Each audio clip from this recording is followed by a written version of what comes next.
Admit చేసిండేది భర్త కాదని అక్కడ వాళ్ళు చెప్పారు. మా మామ నిన్న నైట్ కువైట్లో దిగాడు, మళ్ళీ అదే ఫ్లైట్కి రిటర్న్ రావడం జరిగింది.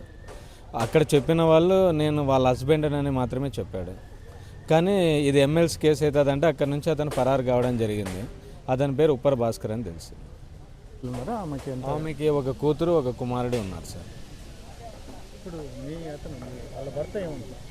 భర్త వచ్చారు, భర్తకి ఇంకా ఇలా జరిగింది ఇలా జరుగుతుంది అనేది ఆయనకి ఏమీ తెలియడం లేదు. ఆయనకి ఇన్ని రకాలుగా వార్తలు రావడంతో ఆయన మానసిక క్షోభకు గురవుతున్నాడు అనేది మేము అందుకనే కువైట్ నుంచి నైట్ బెంగళూరు ఫ్లైట్ దిగాడు, బెంగళూరు నుంచి ఊర్లోనే పెట్టాము. ఇంతవరకు దానికి ఏం మ్యాటర్ కూడా ఏం చెప్పలేదు.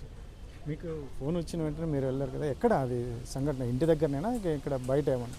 అది మనం అక్కడ పని నిమిత్తం కూలీకి పొద్దున్నే దినసరి కూలీలు వాళ్ళు పోతూ ఉంటే చెప్పడం ఏంటంటే, అమ్మాయి మోరీ దగ్గర ఉన్నప్పుడు అంత ఇన్సిడెంట్ జరిగిన తర్వాత వాళ్ళు ఎవరండి మీరు ఇలా చేశారంటే, ఇతను నా భార్య ఫిట్స్ వచ్చినాయంటే, అప్పుడు అక్కడ ఉన్నటువంటి ఒక 10 మెంబర్స్ 15 మెంబర్స్ ఎవరైతే ఉంటారో ఒక ఆటోని బిల్లంపించి ఎక్కించి పంపించారని చెప్పారు.